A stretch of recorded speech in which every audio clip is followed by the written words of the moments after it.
आम आदमी पार्टी के राष्ट्रीय संयोजक अरविंद केजरीवाल ने गोवा में विधानसभा चुनाव को लेकर प्रेस कॉन्फ्रेंस की। उन्होंने कहा कि आज एसटी समाज के लिए आम आदमी पार्टी 8 बिंदु जारी कर रही है।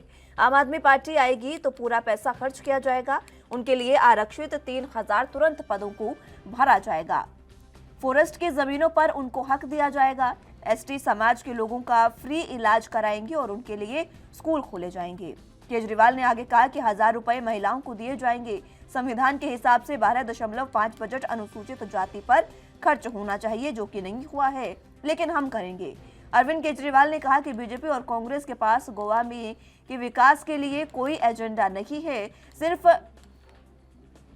गालियां ही देते हैं। हम सभी के लिए एजेंडा लेकर आ रहे हैं। 18 साल से ऊपर सभी महिलाओं के लिए 1000 रुपए और सबको बिजली फ्री देने की बात कर रहे हैं, तो हम सभी को आकर्षित करने की कोशिश कर रहे हैं। गोवा में आम आदमी पार्टी ने 2 एसटी उम्मीदवारों को मौका दिया है और एसटी समाज के बच्चों की नौकरियां भी उन्हें दी जाएंगी।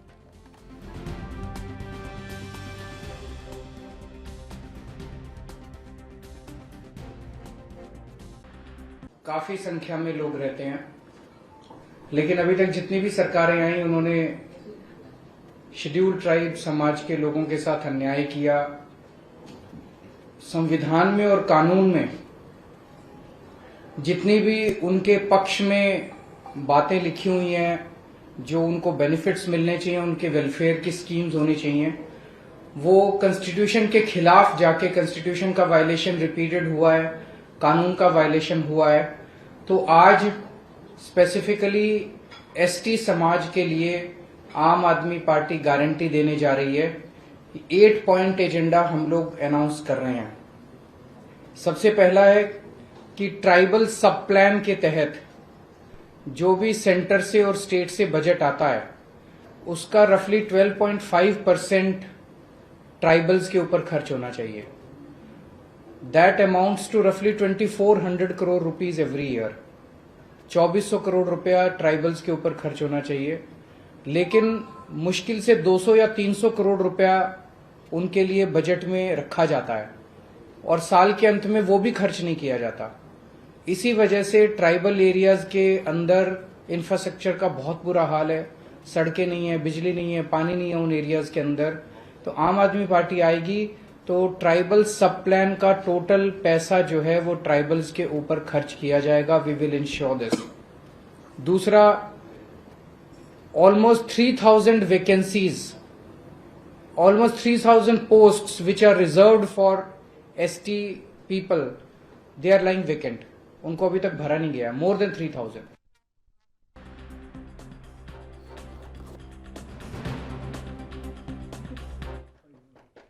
इसी पर चर्चा के लिए हमारे साथ इंदुकान दीक्षित जी वरिष्ठ पत्रकार के रूप में मौजूद हैं। इंदुकान दीक्षित जी, बहुत स्वागत है आपका एनबी न्यूज पर। सबसे पहले मैं जानना चाहूंगी आपसे, जिस तरीके से आम आदमी पार्टी लगातार तमाम राज्यों में कोशिश कर रही है अपनी किस्मत आजमाने की, उनमें से गोवा भी एक है, और गोवा में एसटी कार्ड खेला है आम आदमी पार्टी ने। खुद केजरीवाल ने एसटी समाज के लिए 8 गारंटियां दी है और ये दूसरी सरकारों पर भी निशाना है कि किसी भी सरकार ने उनके लिए काम नहीं किया। मुस्कान जी, आप बिल्कुल ठीक कह रही हैं।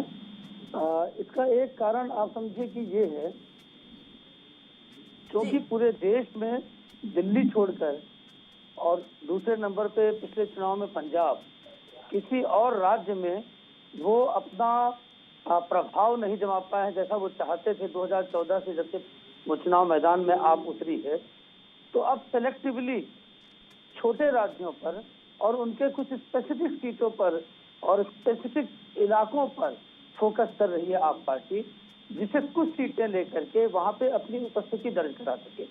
और एक बार वो उपस्थिति दर्ज करा लेंगे किसी राज्य में, वहां के विधानसभा में अपनी आवाज उठा सकेंगे।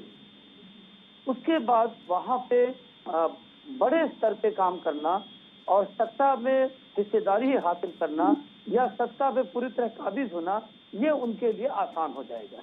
इसलिए आप देखें कि उन्होंने गोवा में स्पेसिफिक एसटी की बात की, क्योंकि आमतौर पे गोवा में आपने देखा होगा आज तक जो बड़े राजनीतिक दल हैं उनके बीच में शेड्यूल्ड ट्राइब्स को लेकर के राजनीति बड़े स्तर पे नहीं होती है।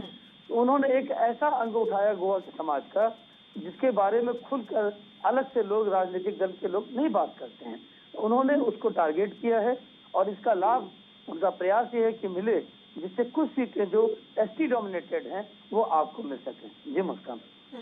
ठीक है दीक्षित साहब, बहुत बहुत शुक्रिया आपका हमारे साथ जुड़ने के लिए और तमाम अहम चर्चा हमारे साथ करने के लिए।